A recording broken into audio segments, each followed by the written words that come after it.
China's worst nightmare. How Australia became economically untouchable. No one expected Australia, a country of just 26 million people, to make a move that would keep Beijing strategists awake at night. But in 2020, they did. And what happened next didn't just shock China. It rewrote the rules of global economic power. Here's the twist that changes everything. But wait, before we begin, please subscribe to ensure that you never miss out on any of my essential stuff. Comment, I subscribe below, and I will personally welcome you to our community. With that said, let's get started. Charlotte Jack wakes up on a Tuesday morning in April 2020. She's a second-year engineering student at the University of Melbourne. Her family runs a mid-sized iron or export business. Nothing massive, but solid. 3 generations built it. Revenue last year, $47 million. She checks her phone over coffee. There's a message from her father. All shipments to China blocked. No explanation. Effective immediately. Charlotte's family business isn't alone. Within 72 hours, the Australian government receives notification from Beijing. $20 billion in trade sanctions. Not over a territorial dispute. Not over military aggression. Over request. Australia's Prime Minister, Scott Morrison, had called for an independent investigation into COVID-19's origins. A reasonable ask. International cooperation. Transparency. China's response? Economic warfare. The list is surgical. Barley. 80% tariff wine. 200% tariff beef. Import license suspensions across 8 facilities. Coal. Indefinite delays at Chinese ports. Ships waiting months to unload timber. Blocked lobster. Biosecurity concerns. The Australian Strategic Policy Institute later calculates the damage. $20 billion in exports essentially frozen overnight. James Peterson watches from his winery in Adelaide's Barossa Valley. 3rd-generation winemaker. He's looking at 500,000 bottles. Vintage 2019 award-winning Shiraz. Sitting in a shipping container at Shanghai port. Value, $8.2 million. The Chinese customs agent's message is 2 sentences. Does not meet import standards. Return origin. No specifics. No appeal process. James has spent 18 months building relationships with Chinese distributors. His entire expansion plan, the new fermentation facility, the hired staff, the contracts, all financed against projected Chinese sales. Gone. This wasn't Beijing's first rodeo. They'd done this before. South Korea. 2017. China decimates Korean tourism and retail after Seoul deploys THAAD missile defense. Cost $7.50 billion. Norway. 2010. Nobel Committee awards Peace Prize to Chinese dissident Liu Xiaobo. China freezes Norwegian salmon imports for 6 years. Philippines. 2012. Scarborough Shoal dispute. China blocks Philippine banana and pineapple imports. The playbook is proven. Economic coercion works. Small countries cave. Apologies follow. Business resumes. Every analyst in Canberra expected the same pattern. They predicted Australia would fold within 6 months. Instead, something unprecedented happened. Something that would terrify Beijing far more than any military threat ever could. What China didn't see coming. Australia didn't just survive, it thrived. Despite $20 billion in Chinese sanctions, Australia's economy grew 4.2% in 2021, the fastest rate among developed nations, according to the IMF World Economic Outlook. Unemployment dropped to 3.9%, a 50-year low. And here's the part that made Chinese trade officials start asking uncomfortable questions. Australia's export revenue in 2021 hit a record $469 billion, up from the previous year. How? Wine. James Peterson. Remember him, the winemaker with 500,000 bottles rejected at Shanghai? He redirects his entire inventory to the UK, US, and Canada within 4 months. By 2022, Wine Australia reports export sales to these markets up 47%. James's revenue doesn't just recover. It increases by 31% because his new contracts offer more stable pricing and fewer political risks. Iron, or Charlotte Jack family business, they pivoted to Indian steel manufacturers. India was already importing Australian iron ore, but in smaller quantities. With Chinese demand steady despite political tensions, we'll get to why in a moment, prices surged 60% in 2021. Charlotte's family found Indian buyers were offering longer-term contracts, better payment terms, and zero political interference. Revenue didn't just stabilize, it grew. Beef. Australian ranchers shifted focus to Japan, South Korea, and the United States. The U.S.-Australia Free Trade Agreement suddenly became far more valuable. Beef exports to America jumped $1.2 billion between 2020 and 2022. Australia wasn't just redistributing exports. They were restructuring their entire trade architecture. The Australian Bureau of Statistics showed something remarkable by 2023. India had overtaken China as Australia's second-largest trading partner. Japan remained first. Diversification wasn't a talking point. It was operational reality. But here's the trap most observers missed. This wasn't just about Australian resilience. It was about Chinese dependency. And that's where China's nightmare really begins. China's worst nightmare isn't Australia's military. It's not the AUKUS alliance we'll discuss later. It's not even diplomatic isolation. It's Iraq. Specifically, iron ore. Australia controls 53% of the world's seaborne iron ore supply. China's steel industry, the backbone of its manufacturing economy, its construction sector, its entire industrial base, requires 1.3 billion tons of iron ore every single year. 67% of that comes from Australia. The second largest supplier? Brazil. Here's the problem. Shipping from Australia to Chinese ports. 7 to 10 days shipping from Brazil to Chinese ports. 45 days. When China tried to pressure Australia, they assumed they could shift to Brazilian suppliers. They couldn't. Not at scale. Not at speed. Not at cost. Brazilian iron ore costs roughly $87 per ton delivered to China. Australian iron ore costs $62 per ton. That $25 difference, multiplied across 870 million tons annually, equals approximately $21.75 billion in additional costs per year. But it gets worse for China. Brazil's Vale Mining Company, the largest iron ore producer outside Australia, was already operating near capacity. Increasing output to replace Australian supplies would require 5 to 7 years of new mine development, $400 billion in infrastructure investment, rail, ports, processing facilities, environmental approvals in a country with strict Amazon protection laws, expansion into lower-grade deposits, reducing steel quality. Beijing's industrial planners ran the numbers. The conclusion was unavoidable. Even at the peak of political tensions in 2021, Chinese customs data shows China imported $103 billion worth of Australian iron ore. The sanctions were selective, because they had to be. Dr. Michael Wesley, Dean of the College of Asia and the Pacific at Australian National University, summarized it perfectly. China built its entire industrial revolution on Australian rocks. There's no plan B that doesn't cost them 5 to 10 years and $400 billion. They can hurt Australian winemakers. They cannot hurt Australian mining. And that's the leverage that changes everything. So if China can't actually cut off Australia economically, why are they still trying?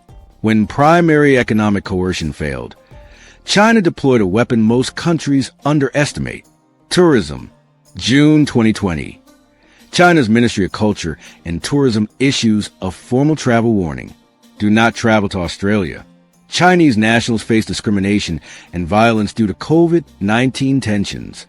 It's a fabrication. There's no evidence of systematic violence against Chinese tourists. Australia's crime statistics show no spike.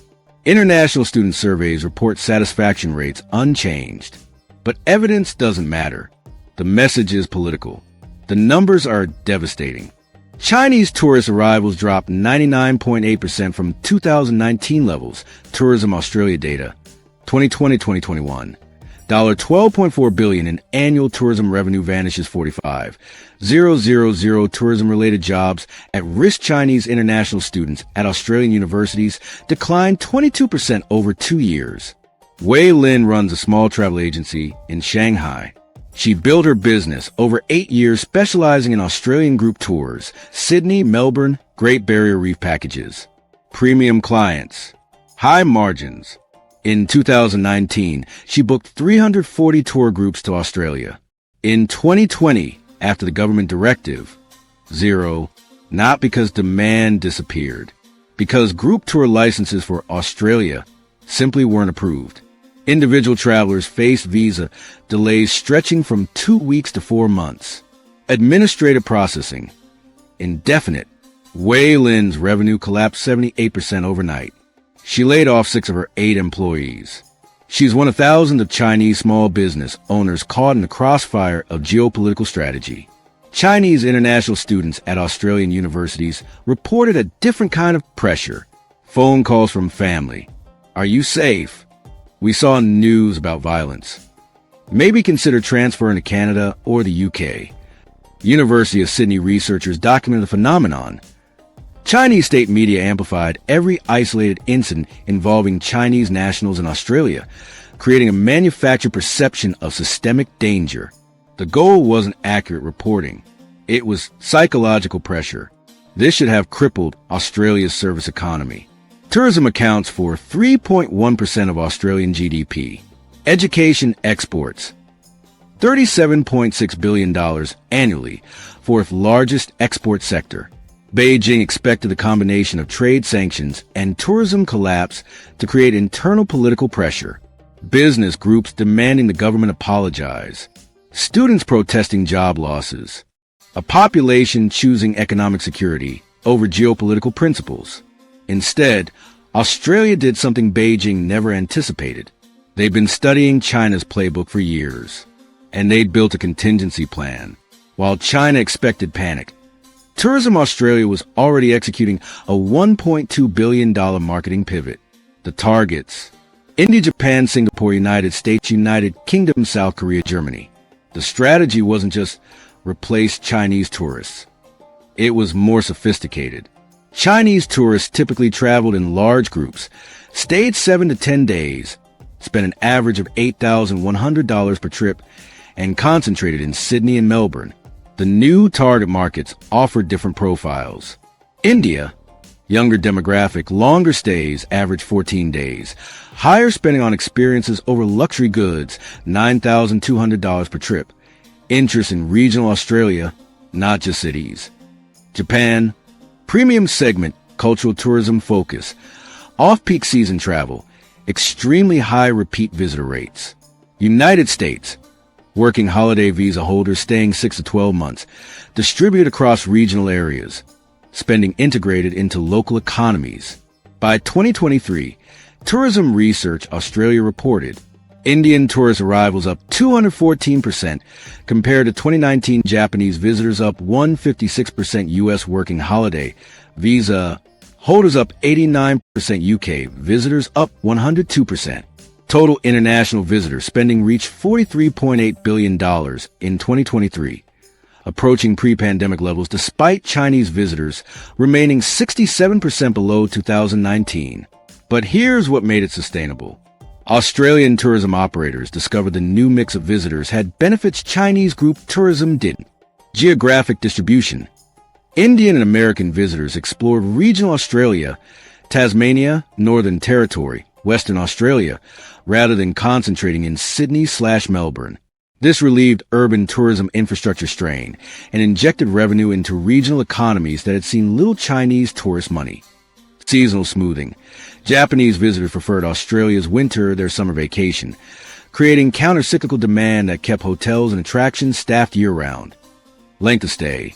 The average stay increased from 9 days, Chinese group tourists, to 16 days. Diversified mix, multiplying revenue per arrival.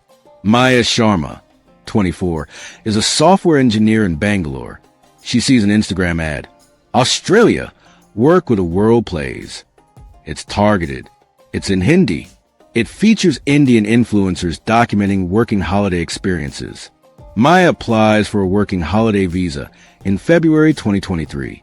Approval, 11 days. She spends 14 months in Australia, working remotely for her Indian company. Traveling on weekends, spending approximately $47,000 total accommodation, food, transport, experiences. She represents a demographic shift China never anticipated. High-income, long-stay, digitally native travelers from emerging economies who see Australia as a lifestyle destination, not a shopping destination. Australian universities executed the same playbook. Fast-track visa processing for students from Vietnam, Thailand, Indonesia, Philippines, and India. Scholarship programs targeting Southeast Asian students. Partnerships with Indian technical universities. By 2023, the Department of Education reported international education revenue rebounded to $37.6 billion, matching 2019 levels, with a dramatically different nationality mix.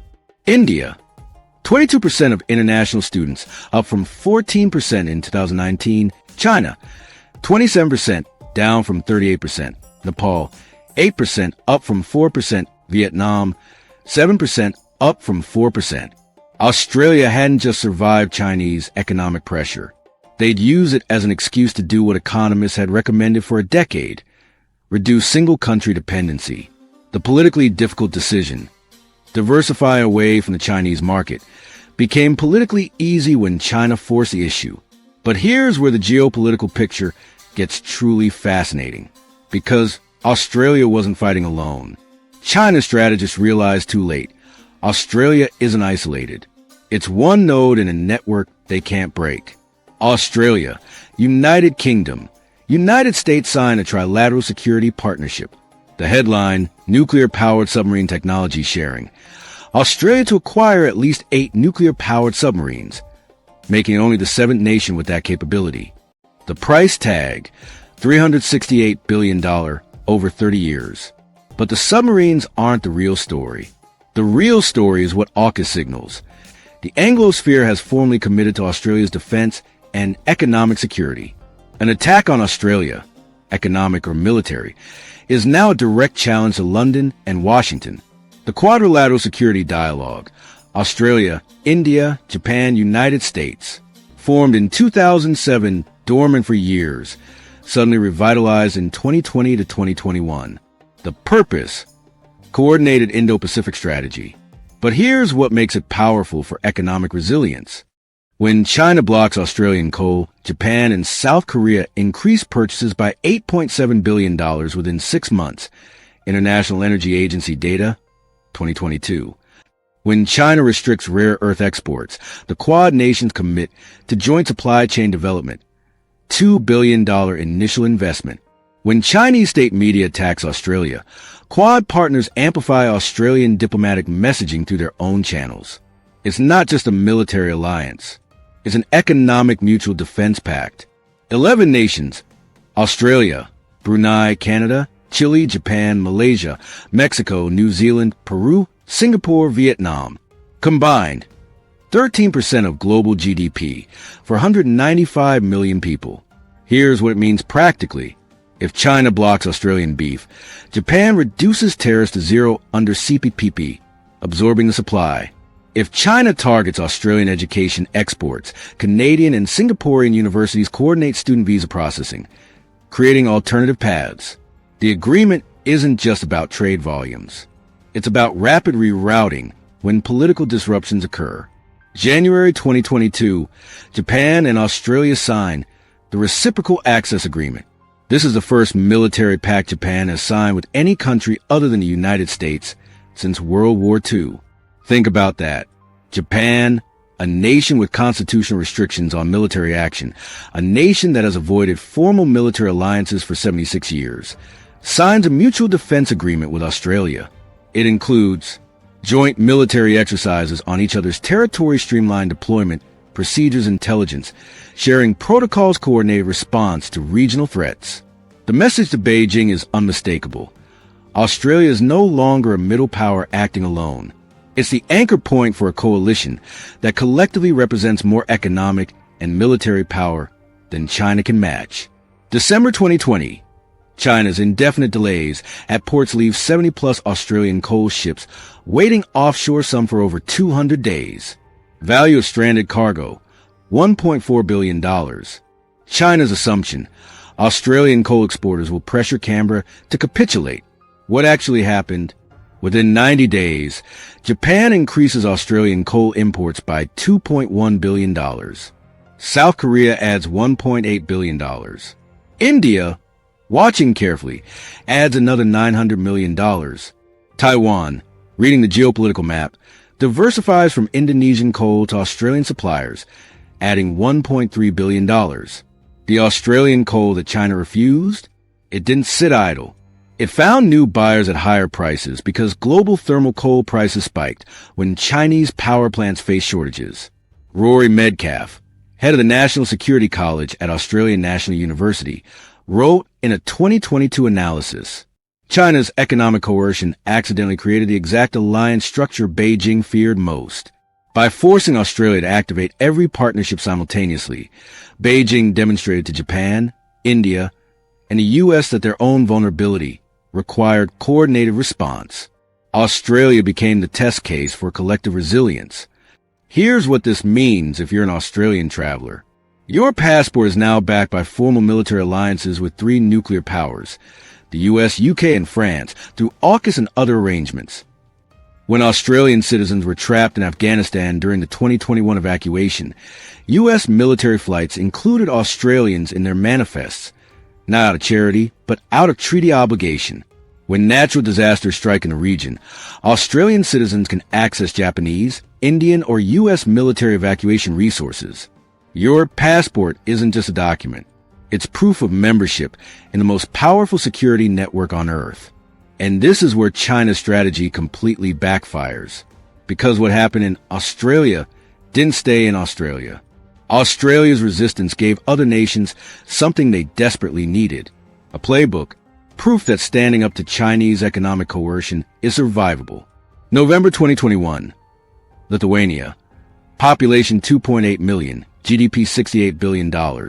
Announces it will allow Taiwan to open a representative office in Vilnius using the name Taiwan instead of Chinese Taipei. Beijing is furious. The response is predictable. China downgrades diplomatic relations, blocks Lithuanian exports, pressures multinational corporations to remove Lithuanian components from supply chains. Lithuania should have collapsed within months. Instead, they studied the Australian model. The European Union, watching what happened to Australia, mobilizes €130 million EU credit facility to support Lithuanian exporters' emergency rerouting. German and Polish firms absorb Lithuanian industrial components, re-exporting them to avoid Chinese retaliation political solidarity. EU files WTO complaint against China for coercive trade practices new markets.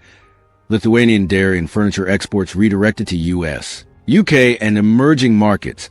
Sales up 34% by 2023. Lithuania's economy grows 2.9% in 2022 despite Chinese sanctions. The lesson is clear. The EU won't let member states fall to economic coercion. Thomas Kovac runs a small furniture manufacturing business in Prague. He's watching Lithuanian news closely because Czech politicians are considering a similar Taiwan engagement. He reads about Australian wine exports pivoting to Europe. He reads about Lithuanian furniture finding new markets. He makes a decision. Thomas emails 6 Australian wine exporters. Interested in Czech distribution? He receives 4 responses within a week. By 2023, Thomas is representing 3 Australian wineries in Central Europe, generating €470,000 in annual sales. This is what geopolitical fragmentation looks like at the individual business level. New networks forming, old dependencies breaking, entrepreneurs treating political tension as arbitrage opportunity. 2023, Czech Senate delegation visits Taiwan. China threatens retaliation. Czech response. We've seen this movie. We know how it ends. Czech manufacturers preemptively diversify supply chains away from Chinese inputs, increasing procurement from Vietnam, India, and Poland. When Chinese retaliation arrives, it's muted because Czech firms already moved. India watches all of this carefully. 2020, border clashes with China and Ladakh. 20 Indian soldiers killed. India's response mirrors Australia's playbook exactly. Banned 59 Chinese apps, later expanded to 220+. including TikTok, WeChat, Alibaba. Restrict Chinese investment in strategic sectors. Cancel infrastructure contracts with Chinese firms. Redirect trade toward ASEAN, EU, and US. The result by 2024. India-Australia trade increases 72%. India-US trade reaches $191 billion, approaching parity with India-China. India becomes alternative manufacturing hub for firms diversifying from China. Apple, Samsung, and Google shift significant production to India. 2023 to 2024. Philippines under President Ferdinand Marcos Jr. strengthens U.S. military alliance after years of pro-China orientation under Duterte. Why? Philippine officials explicitly cite Australia's experience. They prove you can stand up to economic pressure if you have alternative markets and strong alliances. What emerges is a pattern. Step 1. China applies economic pressure. Step 2. Target nation activates alliance network. Step 3. Alternative markets absorb trade flows. Step 4. Target nation's economy stabilizes or grows. Step 5. China's coercive power is revealed as limited. Each successful resistance makes the next one easier. December 2021. European Union announces the Global Gateway Initiative, €300 billion infrastructure investment program for developing nations. It's a direct counter to China's Belt and Road Initiative. The pitch to developing countries. You don't have to choose debt dependency on China. There are alternatives. The U.S. follows with its own Build Back Better World, later renamed Partnership for Global Infrastructure and Investment. $600 billion commitment. These aren't just infrastructure programs. They're insurance policies for nations worried about Chinese economic dominance. Australia didn't just survive. They triggered a global recalibration. If Australia with 26 million people can withstand Chinese pressure, what about coordinated coalitions of 500 million? A billion? Beijing strategists are running the numbers. They don't like the answer, but China's not giving up. In fact, they just changed the battlefield entirely. The fight over iron, ore, coal, and wine was just practice. The real war is over what powers your phone, your electric car, and an entire green energy transition. Rare earth elements. China controls 70% of global rare earth processing capacity. These aren't luxury goods. They're essential for smartphone screens and batteries, electric vehicle motors, wind turbine magnets, solar panel production, military guidance systems, semiconductor manufacturing. Without rare earths, the modern economy stops. Beijing spent 30 years building this dominance deliberately. The strategy was simple. Subsidize rare earth mining and processing until foreign competitors went bankrupt, then control global supply. It worked. By 2020, there was essentially one major rare earth processing facility outside Chinese control, Lynas Rare Earths in Australia. China assumed this gave them ultimate leverage. What China didn't anticipate. Australia holds the world's 6th largest rare earth reserves. And Lynas was quietly building something Beijing couldn't stop. 2021. Lynas announces a $500 million rare earth processing facility in Texas, the first heavy rare earth separation plant in the Western Hemisphere in decades. Funding, U.S. Department of Defense contract. Purpose, create a supply chain completely independent of Chinese processing. Completion, 2025. 2023, U.S.-Australia announced a $2 billion joint rare earths partnership. The plan, Australian mining, U.S. processing, Japan and South Korea integration for manufacturing, EU market access through allied trade agreements. The message is explicit. We're building a parallel supply chain you can't control. 2023. Chinese officials float the idea of rare earth export restrictions to Australia. The problem? Chinese manufacturers rely on Australian mineral imports for processing. Restricting rare earth exports to Australia while importing their minerals creates a logical impossibility. Plus, WTO complications. China would face international trade violations if they selectively banned strategic exports while maintaining other trade. The restriction is proposed, leaked to media, then quietly dropped. Here's why this matters more than oil ever did. The International Energy Agency estimates global demand for rare earths will increase 7x by 2040 due to electric vehicle and renewable energy expansion. Whoever controls rare earth supply chains controls which countries can manufacture versus which nations can build wind farms, who dominates the semiconductor industry military technology superiority. This isn't about economic growth. This is about technological sovereignty for the next century. Australia doesn't just have rare earths. They have lithium, world's largest reserves, EV batteries cobalt, battery production nickel, stainless steel and batteries copper, electrical infrastructure. They're not a single resource economy. They're a critical minerals superpower. 2024, Australian government launches a critical mineral strategy, $2 billion investment in processing facilities, not just raw or export. Research partnerships with U.S. and Japan, supply chain integration with allied nations, strategic reserves for market stabilization. The goal is explicit. Move up the value chain from raw material exporter to processed material supplier. If Australia successfully builds independent processing capacity, integrated with U.S./Japanese Korean manufacturing backed by EU markets, China loses the rare earth leverage entirely. And that leverage was supposed to be the insurance policy if economic coercion through traditional trade failed. Now here's what travelers need to understand about all this. These geopolitical tensions aren't abstract policy discussions. They're reshaping your actual travel options right now. If you're planning to travel in the Asia-Pacific region, these power struggles are affecting you in ways most people don't even notice. Australian-Chinese flight routes are down 68% compared to 2019 levels, according to the International Air Transport Association's 2024 data. That's not just about demand. It's about Qantas and China's Southern reducing code-share agreements. Government approvals for new routes deliberately slowed reciprocity policies. If China restricts Australian carriers, Australia restricts Chinese carriers' insurance premiums, increasing due to political risk classifications. Emma Rodriguez, a travel blogger from California, books a Melbourne trip in March 2024. She searches for flights. Before 2020, she would have had multiple one-stop options through Chinese cities: Beijing, Shanghai, Guangzhou, competitive pricing, efficient connections. In 2024, she finds Chinese routing's 40% more expensive than alternatives, connection times increased, flights timed less conveniently. Some travel insurance policies explicitly excluding political disruption coverage for Australia-China routings. She pivots to Singapore Airlines through Singapore, adds 3 hours of travel time but costs 18% less, and has clearer insurance coverage. This is a hidden cost of geopolitical tension. Inefficiency, higher prices, reduced options.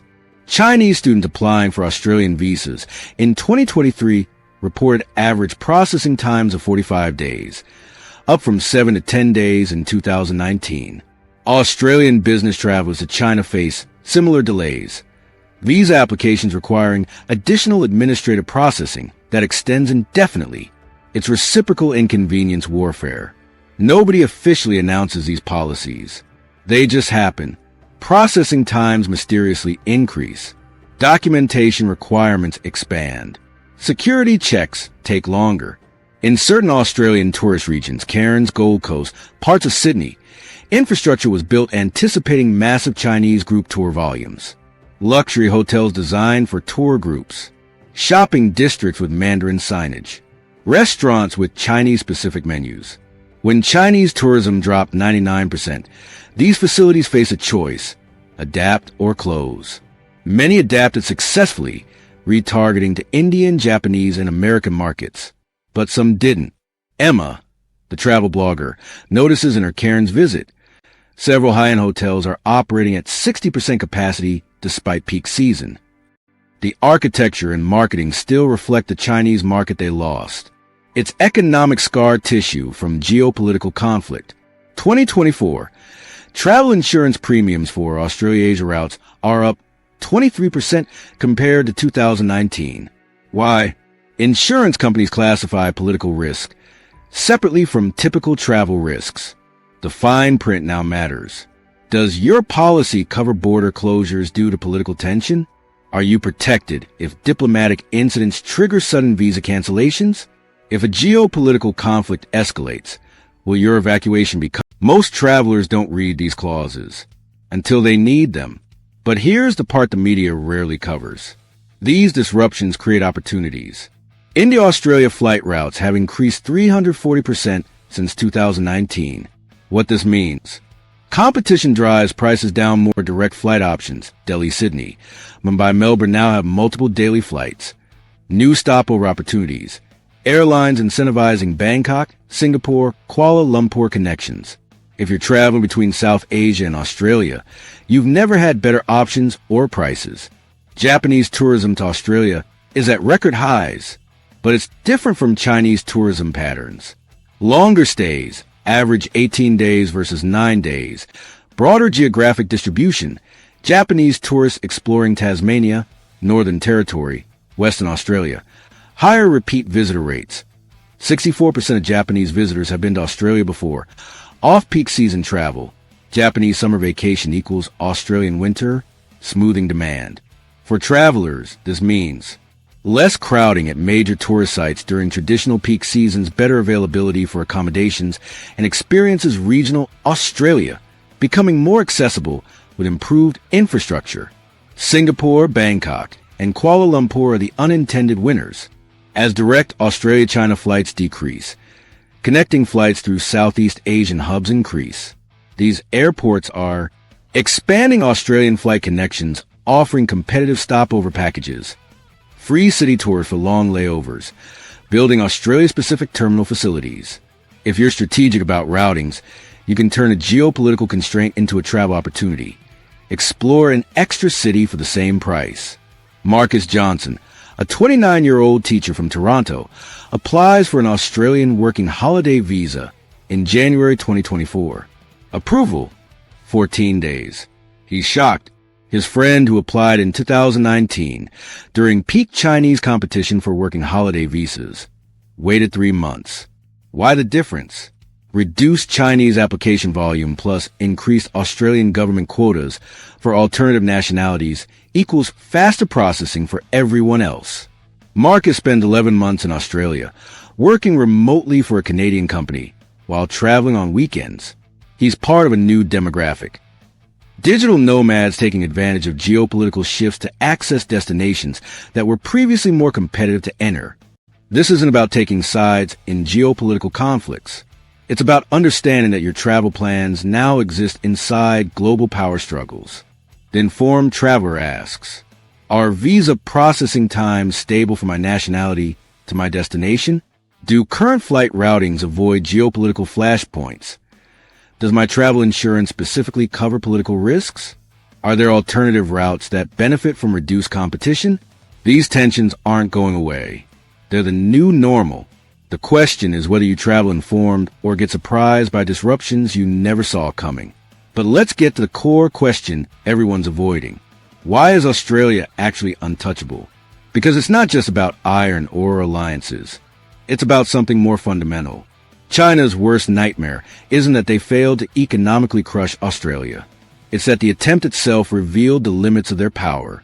And once other nations see those limits, the entire coercive system collapses. Here are the 3 reasons Australia became economically untouchable and why Beijing can never fully commit to destroying them. China's steel industry requires 2.2 tons of iron ore to produce 1 ton of steel.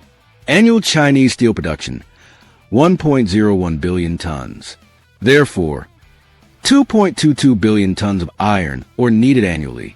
Australia supplies 870 million tons of that. 39% of total needs, 67% of imports. If China completely cut off Australian iron ore tomorrow, option A, Brazilian substitution. Additional cost per ton, $25, transport plus quality differential, volume needed. 870 million tons annual additional cost, $21.75 billion time to scale Brazilian capacity. 5 to 7 years infrastructure investment needed. For $100+ billion, mines, railways, ports, environmental approval timeline, 3 to 10 years. Amazon region complications, quality reduction. Brazilian or averages 64% iron content versus Australian 61.5%. Requires more processing, increases costs further. Option B, African alternatives Guinea, South Africa.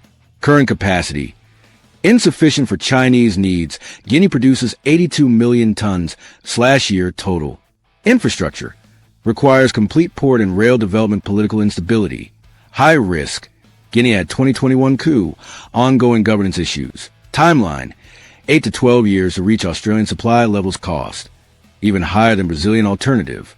Option C, domestic Chinese production. China produces approximately 240 million tons iron, or domestically reserves exist, but her grade is extremely low, 20 to 30% iron content versus Australia's 61.5%. Extraction cost, $120 to $150 per ton versus Australian $62. Environmental impact, catastrophic. Domestic mining already causing severe pollution. Scaling timeline, 10 plus years to triple domestic output. Beijing and Take Information Technology, a Chinese industrial research firm, calculated in 2022. Complete Australian iron or substitution would increase Chinese steel production costs by 6 to 8%. That doesn't sound like much. Until you realize Chinese manufacturing competitiveness depends on razor-thin margins. An 8% steel cost increase translates to construction costs up 5-6%, automotive manufacturing costs up 4-5%, appliance and machinery costs up 3-4%. Infrastructure projects become economically unviable. China's entire export-driven economy depends on cost advantages of 10 to 15% versus competitors. Lose 6 to 8% and that advantage evaporates. China can't cut off Australia without crippling its own industrial base. But threatening to cut off Australia only works if the threat is credible. By proving they can't actually do it, Beijing loses the coercive power of the threat. It's a classic strategic dilemma. The weapon only works if you never fully use it. Australia called the bluff. Let's do the math on Australia's alliance structure. Combined GDP of Australian formal allies.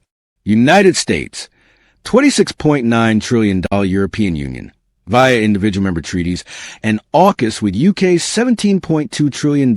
United Kingdom, $3.1 trillion. Japan, for $0.2 trillion. South Korea, $1.7 trillion. Canada, $2.1 trillion. India, via Quad, $3.7 trillion. Total, $58.9 trillion. China's GDP, $17.9 trillion. The market access reality. When China blocks Australian exports, those $58.9 trillion of allied GDP become alternative markets automatically. Australian beef banned by China? The U.S.-Australia Free Trade Agreement provides zero tariff access to 331 million American consumers. Australian wine blocked? The UK market opens with preferential access post-Brexit trade deal. Australian coal restricted? Japan and South Korea increase purchases under existing energy security agreements. But it's not just about market size. It's about response coordination. When China sanctioned Australia, the response pattern was: Week 1, U.S. Secretary of State publicly condemns Chinese coercion. Week 2, Japan increases Australian imports. Week 3, UK begins Australia Free Trade Agreement negotiations, completed 2023. Week 4, India accelerates trade talks. Month 2, EU files WTO complaint supporting Australian position. This wasn't coincidental. This was coordinated diplomatic and economic warfare. A leaked 2022 Australian Treasury assessment stated, China cannot economically isolate a nation integrated with 60% of global GDP. Every coercive action against Australia activates response mechanisms across multiple allied economies simultaneously, creating a distributed defense that is impossible to overcome through bilateral pressure. Which brings us to the third and most critical reason. This is what keeps Chinese strategists awake. If China fully commits to destroying Australia economically and fails, every middle power nation on Earth loses fear of Beijing's economic threats. Chinese economic coercion works through anticipated retaliation. South Korea doesn't need to experience full Chinese sanctions to modify behavior. The threat alone is enough. Philippines, Vietnam, Indonesia, Thailand. They all calibrate their Taiwan policies, South China Sea positions, and Xinjiang statements based on fear of what China might do economically. The system depends on ambiguity and fear. Australia demonstrated. Chinese economic coercion is survivable with proper preparation. Allied networks provide functional alternatives. China's dependency on target nations often exceeds target nations' dependency on China. Political who can overcome short-term economic pain. If other nations adopt the Australian model, Taiwan, already happening, diversifying trade, deepening U.S./Japan ties, building resilience against blockade scenarios. Philippines, strengthening U.S. alliance, accepting short-term economic risk for long-term security. Vietnam, quietly building manufacturing alternatives to Chinese supply chains. Indonesia, watching carefully, calculating whether ASEAN collective action could replicate Australian success. China's power only works if they don't fully use it, because using it proves it doesn't work. Australia forced Beijing into a lose-lose scenario. Escalate fully. Risk demonstrating impotence. Encouraging global resistance. Back down. Show weakness. Lose coercive credibility. Beijing chose a third option. Selective de-escalation while pretending nothing happened. Which brings us to the twist almost nobody saw coming. November 2022. G20 Summit, Bali, Indonesia.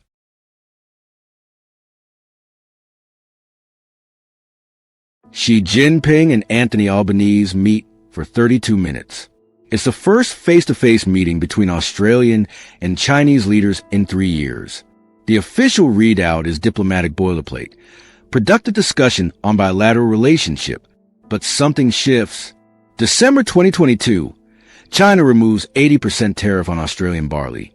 No explanation, no announcement, just a quiet customs notice. Australian barley exports to China resume within weeks. March 2023, Chinese Trade Minister Wang, when A.O. signals wine tariffs are under review. June 2023, Don Farrell, Australian Trade Minister, visits Beijing, first ministerial visit in 4 years. Meetings described as constructive. November 2023, Chinese Premier Li Qiang visits Australia. First Chinese premier to visit in 7 years. Trade restrictions on Australian timber and seafood quietly lifted. August 2024. China removes wine tariffs entirely. All major trade sanctions from 2020 are now gone. Both governments describe the relationship as returning to mature stability. Notice the language. No admission of fault from China, no apology from Australia, no acknowledgement that Australia refused to compromise on the COVID investigation, AUKUS, or any other core issue. Both sides claim mutual respect and dialogue. Beijing realized the sanctions weren't working. Worse, they were backfiring. Australian exports found alternative markets. Australian alliances strengthened. Global perception shifted. China looked petty. Australia looked principled. And most critically, Chinese manufacturers were paying premium prices for non-Australian inputs, losing competitiveness to American and European rivals. Chinese steel mills were importing Australian iron ore the entire time. Chinese manufacturers needed Australian lithium for EV batteries. Chinese construction companies required Australian minerals for infrastructure projects. The sanctions were always selective because comprehensive sanctions were impossible. Once that became obvious to internal Chinese constituencies, industrial lobbies, provincial governments, manufacturing associations, the political cost of maintaining sanctions exceeded the benefit of punishing Australia. By late 2023, something subtle changes. Chinese student visa approval rates for Australia returned to pre-2020 timelines. Tourism warnings are quietly downgraded from do not travel to exercise caution. Generic language applied to dozens of countries. Travel agencies like Wei Lin's start receiving government approval for small Australian tour groups again. There's no official announcement. The restrictions just fade. Wei Lin, the Shanghai travel agent we met earlier, books her first Australian tour group in November 2023. 18 people, 12 days, Sydney and Melbourne. It's not the 40-person groups she used to organize. And demand is lower. 3 years of negative messaging had an impact, but the market is normalizing. Her word. Not reopening or recovering. Normalizing. As if the entire conflict was a temporary aberration, now corrected. That's how Beijing prefers to handle strategic retreats. Quietly, ambiguously, without acknowledging reversal. Rory Medcalf from Australian National University wrote in late 2023, China blinked. They won't say it. Australia won't gloat about it. But the trade restrictions being lifted without Australia compromising on any core issue, AUKUS, Quad, Five Eyes intelligence sharing, human rights advocacy, is as close to strategic defeat as Beijing will admit. The relationship is stabilizing because China accepted they couldn't break Australia's will or economy. But here's what no one's discussing. What does this mean for the next target? Because there will be a next target. China's geopolitical ambitions didn't disappear. The question is whether they learned the right lesson from Australia. Did they learn economic coercion doesn't work on middle powers with strong alliances? Or did they learn we didn't apply enough pressure? Next time we need to be more aggressive? Which brings us to the lesson that matters most. Not just for Australia. For every nation navigating this new geopolitical reality. What Australia proved is that the fundamental rules of geopolitical power have changed. And most countries haven't realized it yet. Economic dependency, political leverage. The playbook. Nation A becomes economically dependent on nation B. Nation B demands political compliance. Nation A complies to preserve economic relationship system reinforces itself. This worked for decades.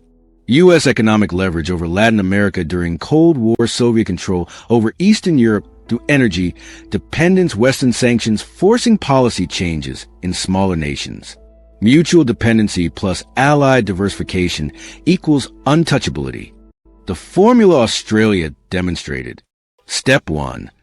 Control resources that cannot be easily replaced. This requires geography-dependent advantages. Australia, iron or rare earths, lithium, deposits take decades to develop elsewhere. Taiwan, semiconductor manufacturing, TSMC represents 60-plus years of accumulated expertise. Norway, specialized maritime technology and offshore oil engineering. Israel, cybersecurity technology and intelligence capabilities. Notice these aren't just commodities. They're complex capabilities or resources that require decades of development, specialized knowledge, and geographic advantages competitors can't quickly replicate. Step 2. Build alliances that provide alternative markets immediately, not theoretical alliances. Operational alliances with free trade agreements already in place, coordinated diplomatic response mechanisms, joint military exercises, and intelligence sharing, creating security interdependence, cultural and educational exchange, building popular support for solidarity. Australia had AUKUS, Quad, CPP, US-Australia FTA, Japan-Australia RA, and UK-Australia FTA. When China struck, alternative markets activated within weeks, not years. Step 3. Accept short-term economic pain for long-term strategic independence. This is the politically difficult part. James Peterson, the winemaker, lost $8.2 million. Charlotte Jack family business faced months of uncertainty. 45,000 tourism jobs were at risk. The Australian government's decision was accept this pain rather than compromise on core principles. That requires political leadership willing to endure criticism, public understanding that sovereignty has cost economic buffers to support affected industries during transition, clear communication about long-term strategic benefits. Step 4. Call the bluff publicly. This is what separates successful resistance from failed resistance. Australia didn't quietly negotiate. They publicly maintained their positions. COVID investigation, no apology. AUKUS proceeded as planned. Quad alliance, deepened cooperation. Human rights criticism continued. By refusing to compromise, they forced China to choose. Escalate to complete economic severing, revealing dependency, risking industrial disruption. Maintain partial sanctions indefinitely, demonstrating impotence, encouraging resistance elsewhere. Retreat quietly, losing face but limiting damage. China chose option 3. This formula is now being studied and replicated. Taiwan is building the same structure. Irreplaceable resource. Advanced semiconductor manufacturing allied network. U.S. security guarantee. Japan logistics support. South Korea tech integration. Economic diversification. Southbound policy redirecting trade towards Southeast Asia public commitment. Refusing one country, two systems despite economic pressure. European nations are applying it to Russian energy. Alternative suppliers. Norway, U.S. LNG. Renewable acceleration allied coordination. EU collective bargaining. Strategic reserve short-term pain. Higher energy costs accepted for long-term independence public commitment. Sanctions maintained despite economic costs. Middle powers globally are recalculating. If Vietnam, Philippines, Indonesia, Poland, Czech Republic, and Lithuania coordinate, can they create collective resistance to both Chinese and Russian coercion? The answer increasingly appears to be yes. We're watching the transition from unipolar coercion system, multipolar resilience network. In the old system, great powers coerced middle powers individually. In the new system, middle powers form coalitions that collectively exceed great power economic reach. Harvard Kennedy School's Economic Statecraft Initiative published a 2024 report. Australia didn't just survive Chinese pressure. They created a template that undermines authoritarian economic statecraft globally. The demonstration that mutual dependency can favor the smaller power, when combined with allied diversification, represents a fundamental shift in geopolitical leverage calculations. But here's what makes this personally relevant. If you're traveling, studying abroad, working internationally, or building a business with global exposure, you're navigating this transition right now, whether you realize it or not. These aren't abstract geopolitical theories. They're the realities shaping every international decision you make. 2019 Decision Calculus. University Reputation Program Quality Cost Location Preference. 2024 Decision Calculus. All of the above, plus geopolitical stability of host country, visa reliability, if tensions escalate, whether your home country has disputes with host country, whether your degree will be recognized if diplomatic relations deteriorate, student safety if you're caught in escalating tensions. Example: Chinese students at Australian universities in 2020 face family pressure to return home due to manufactured safety concerns.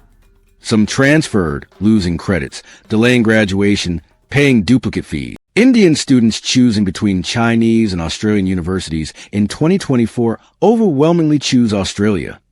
Not just for education quality, but because India-Australia relations are strengthening while India-China tensions remain high. Your education is a 3 to 4 year commitment. Geopolitical stability matters. Emma Rodriguez, the California blogger, discovered her flight options and costs were shaped by tensions she didn't even know existed. Marcus Johnson, the Toronto teacher, got his Australian visa in 14 days because geopolitical shifts reduce competition. The questions informed travelers now ask: are there travel warnings I should monitor beyond generic safety advice? Do my flight routings pass through geopolitical flashpoints? Hong Kong, certain Chinese airports, Russian airspace. If diplomatic relations suddenly deteriorate, am I covered for emergency evacuation or trip cancellation? Are visa policies stable for my nationality or subject to sudden reciprocal restrictions? Thomas Kovac, the Czech furniture manufacturer, turned geopolitical tension into business opportunity by connecting Australian wine exporters with Central European markets. Wei Lin's travel agency nearly collapsed when Chinese government policies blocked Australian tours. Her business was entirely dependent on a single geopolitical relationship she had no control over. The new business reality. Single country dependency is now recognized as catastrophic risk. Supply chain resilience means geographic and political diversification. International contracts increasingly include force majeure clauses for political disruption. Multinational companies are creating redundant supply chains, multiple sourcing options across different political blocs. Long-term immigration decisions now factor in geopolitical alignment. If you're from India, immigrating to Australia, allied nation, versus China, adversarial nation, isn't just about opportunity. It's about long-term security. If you're from a Southeast Asian nation, choosing between Chinese economic opportunities and Western-aligned nations increasingly means choosing which geopolitical bloc you're betting on for the next 50 years. Australian immigration from India increased 47% between 2020 to 2023. Chinese immigration to Australia declined 31% in the same period. This isn't just about COVID. It's about people reading geopolitical maps and making calculated decisions about where their futures are most secure. Pre-2020, most people treated international travel and work as politically neutral activities. Post-2020, there's growing awareness that every international decision exists inside geopolitical context. You're not just choosing a destination. You're choosing a position in a global network of alliances and tensions. But here's the optimistic angle. These disruptions create opportunities for those paying attention. Flight route changes mean new hub cities get investment. Singapore, Bangkok, Dubai are expanding specifically because direct routes are politically complicated. Tourism redistribution means previously crowded destinations have capacity, while emerging destinations have new infrastructure. Working holiday competition shifts mean certain nationalities suddenly have faster visa processing and better opportunities. Education market realignment means universities are offering generous scholarships to nationalities they're trying to attract as they diversify away from single-country student populations. Business arbitrage exists for entrepreneurs who can navigate changing trade patterns, connecting supply from politically isolated regions with demand in alternative markets. Charlotte Jack, the Melbourne student whose family business was hit by Chinese sanctions, graduates in 2023 with an engineering degree. She has job offers from mining companies in both Australia and China. The Chinese offer is 20% higher salary. She chooses Australia. Not because of patriotism, because she watched her family business nearly collapse due to geopolitical decisions beyond their control. She's not willing to build her career in a location where her livelihood depends on the stability of a relationship between governments she can't influence. It's a calculated risk assessment. The new generation of travelers, students, and workers are making these calculations automatically. So what does traveling informed actually look like? 1. Monitor travel advisories, but read between the lines. Official warnings tell you about security threats. Visa processing time changes tell you about diplomatic tensions before they're officially announced. If your country's citizens suddenly face 45-day visa processing instead of 7-day, that's a signal. 2. Understand reciprocity patterns. When country A restricts country B's airlines, country B retaliates within weeks. When country A delays country B's visa applications, country B mirrors it. These patterns are predictable once you recognize them. 3.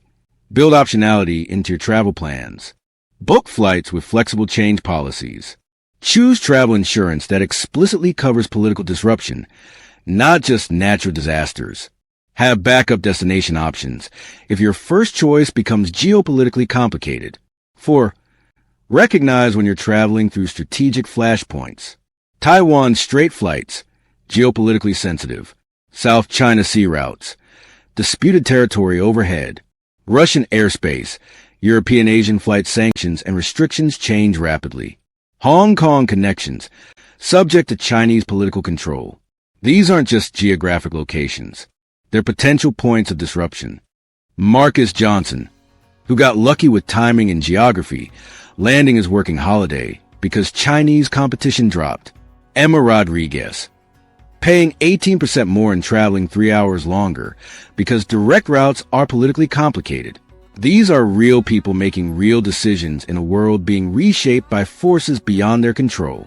Standing up to economic coercion is survivable, but it requires short-term sacrifice political, will allied support economic resilience time. The families and businesses that take the hit during that transition pay the cost. The question is whether that cost is worth long-term strategic independence. So here's what I want to know from you.